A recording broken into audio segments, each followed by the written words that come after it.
Hi, I'm Jennie. I'm from Napa, California, and this is my story of how I survived a stalker and sexual assaultist. I grew up in small town USA. You see, when you watch TV on small towns, that was me. It was safe.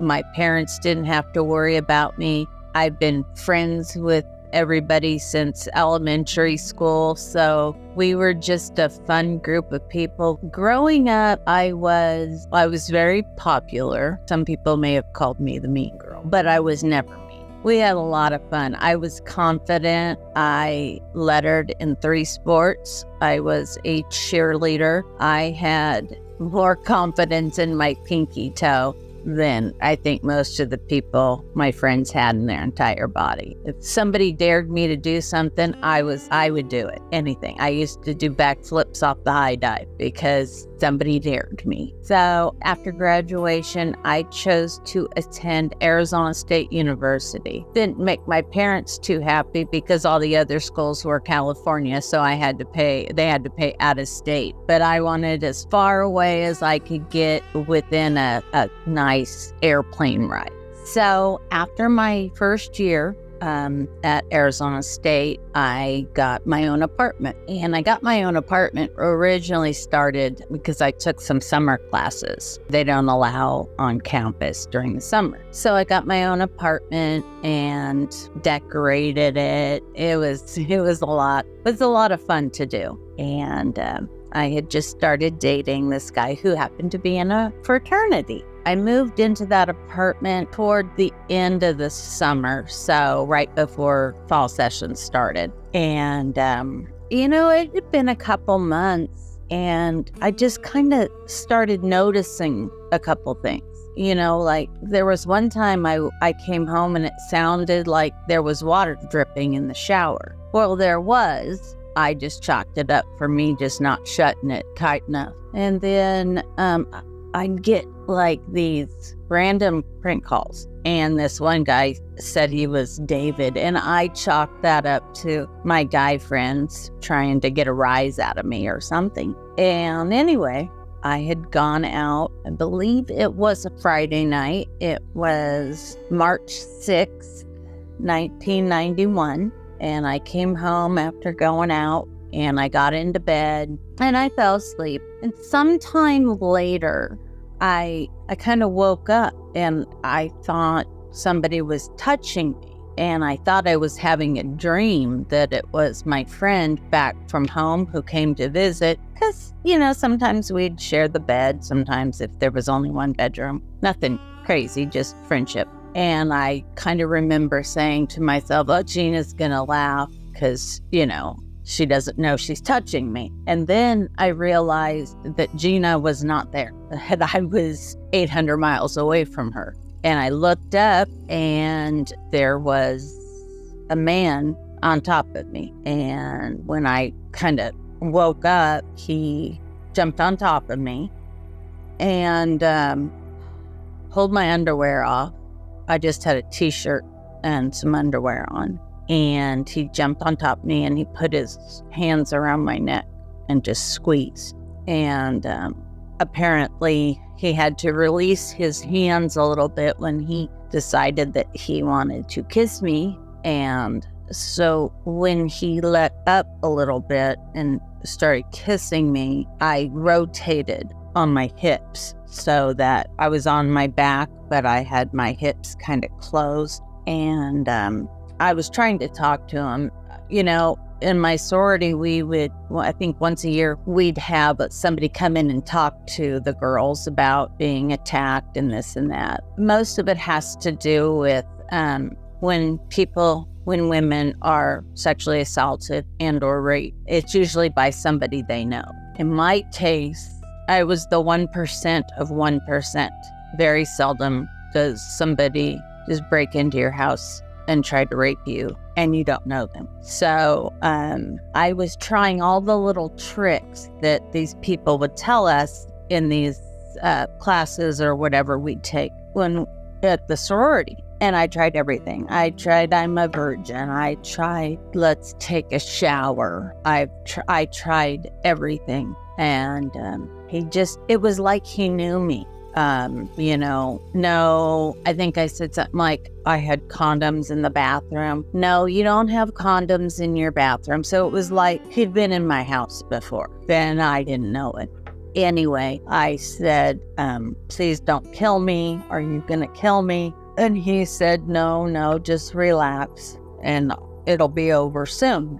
And I remember thinking, no, you will not rape me. My parents will not find me dead and raped in my bedroom. If he's going to rape me, he's going to have to kill me first. And that's the first time that I realized I was a fighter, fight or flight, and I fought. And so what had happened was he released a little bit, and I started to rub his back and kind of come up underneath his shirt to rub his back to get him to relax. And he did.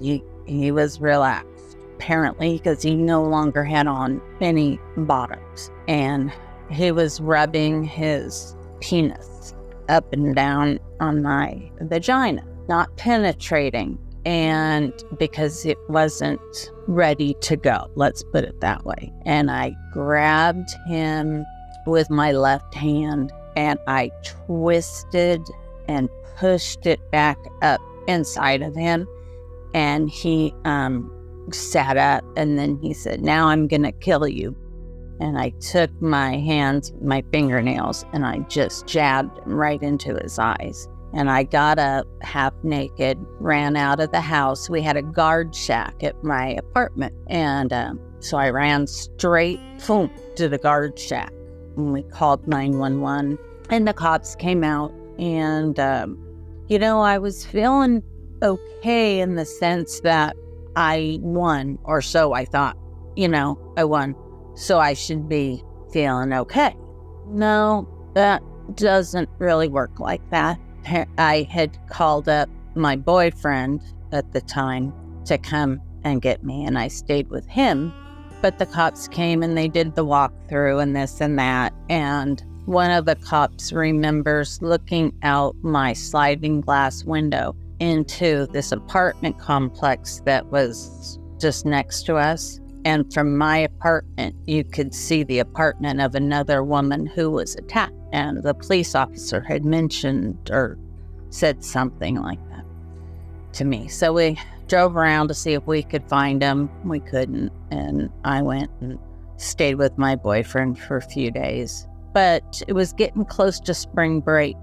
And my best friend and my boyfriend and we all decided to go to Disneyland. Nothing crazy that year for spring break. So I had gone home to grab some more clothes and this and that, and I had realized that I had been robbed. And so I called the police department. So now I have 2 police, reports. And then I called the complex and just went off on them about you have a guard shack, but you guys don't do anything. I've been broken into and I was attacked, and they basically scolded me. They were like, well, I guess my rent check bounced. And it bounced because checks were stolen out of my check register at home. And the owners of this apartment complex, they were like, well, your check bounced. And I'm like, what? So I called the bank, and the bank was like, well, yeah, your check bounced.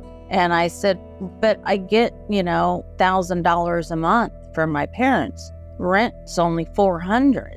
And she's like, yes, but 400 and 800 is 1,200. And I'm like, well, I can do the math. And anyway, they had a copy of the check, and it was for 800, and the guy went and cashed it and got his picture taken when he cashed it. And inevitably, that was his downfall. And this gentleman attacked 6 women and raped 4. 2 of us got away. But the detectives from the Tempe Police Department, Tempe is the town that ASU is in, called me and said that they found him in a park in Scottsdale. Scottsdale's the town just north of Tempe, and apparently he was performing oral sex on himself. Somebody kind of had to show me a demonstration on how you do that, but it was it was relieving and disgusting at the same time, because then everything started. They had already had the picture of him from him cashing my checks, but because I wasn't raped, I didn't get the assault kit done. So I had to go into the police station, and while a female deputy was in there, I had to pull out 20 hairs and 20 pubic hairs with the tags on them. So 10 could go to the prosecution and 10 can go to the defense. And so, that's pretty mortifying. Then they show me a 6-pack, which is like a photo lineup of people.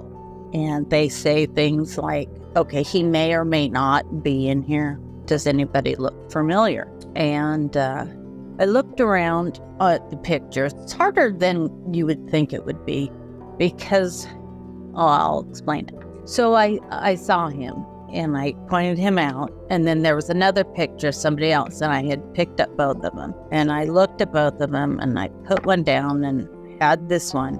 And I said, it's this one. Now I knew it was him. And they said, out of 10, how much? Because God forbid, what if I picked the wrong person? You know what I mean? Like, it was dark, you're emotional. And so I said, an 8, and I was right. So that kind of felt good, but I didn't find that out till much later. So, I had to go through a lot of other stuff once they caught him.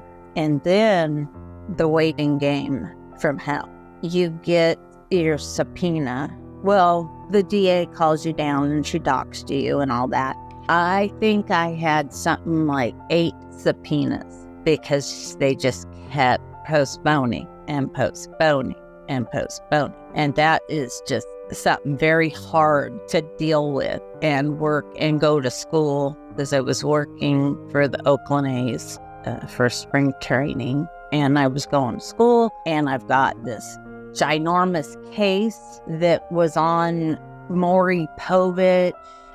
It was a joke of a trial in his sense. He said he had multiple personality disorder, and like his defense would be like, okay, I want to talk to David now, and okay, I want to talk, and he would just show up. And then one of his personalities was a woman who was a 19-year-old woman prostitute, and he came to court dressed more like Mrs. Doubtfire. He had on the press-on nails, this wig, this sweater. It was like, this is the biggest joke I've ever seen in my life. There was the first woman to be attacked was the woman that you could see from my apartment. He actually, I was rereading the police report. They arrested him for indecent exposure, and then they found out who he was and saw that there was warrants out for him. That came out in the police report. So he ended up admitting to attacking us. And I guess the Tempe detectives would pick him up in Scottsdale, because that's where he was arrested. And he would drive around and show the cops all the apartments that he had done that to. And one of them was mine. He admitted to taking stuff. So, but I had gone back, and my VCR was taken, a pillowcase was taken, and a keyboard was taken. And he mentioned all those, and then he said some jewelry. There were 13 counts on me alone. So there were all these counts that I didn't even know about. Like, I didn't know that there was such a thing as, it's called masturbatory rape. And I thought I was okay for a very long time. Tried to pretend it didn't happen. And I'd go out with my friends and I'd say to myself, he doesn't get to win. And I noticed myself just being so different to men. Like a nice guy would come up, want to buy me a drink or something. And I'd look at him and I'd be so mean. And I'd say things like, well, I'm not going to sleep with you. And then I realized that he was winning. He was winning by changing who I was. And I didn't want that anymore. So I didn't like who I was becoming. And I had to make a conscious effort to realize what was coming out of me, what I was saying, because I grew up in a pretty traditional family. They were great people, but they didn't do the whole, let's go to a psychiatrist thing. Now, they believe in it, or they did. Anyway, it was not until something like 6 years later that I went and saw a therapist, because I didn't realize it was still affecting me. And it was affecting me. You know, my poor boyfriends, after that had happened, when I was laying there and this guy was on top of me, I remember saying, no, I say who, I say where, and I say when. And so sometimes, not sometimes, pretty much most of the time, up until, I don't know, 10, 15 years ago, if a guy, my boyfriend, touched me and wanted, to have sex or intimacy, and I wasn't feeling it, I just shut down, just completely shut down. And that's when I finally said, okay, I got to go to a shrink and figure this out. And as it turns out, I had PTSD, and I had it for a long time. Didn't know it, but thank God for that. And that's inevitably what brought me back into my confident, happy self. One thing that a lot of people will never be tested on, and I think it's a great thing if you're not ever tested, but I realized the night I was attacked that I'm a fighter. And in a weird way, I kind of always knew that just from the sports and everything that I grew up doing. I'm strong. I'm a fighter. I watch stuff on TV, and I don't blame women or anything if they don't want to press charges and stuff like that. Mine was a different situation. I didn't know the guy, so there was no, I don't, I wanted to go for it, even though I was afraid of what they might bring up of my past and this and that. But things have changed a lot over the years for women's rights. They don't put the women on trial anymore, thank God, because it's frightening to think that another person that you don't know is going to come up and ask you questions about your sex life. But, knowing that I am a fighter just kind of lifts me up a little bit, knowing it kind of brings me back into my confidence that I had when I was younger.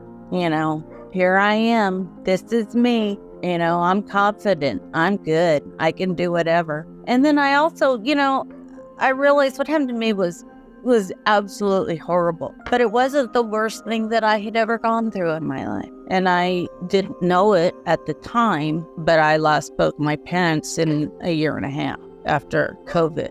Not because of COVID, but during that time. And James Carlson, that's the name of the man who attacked me, is not going to take away that from me.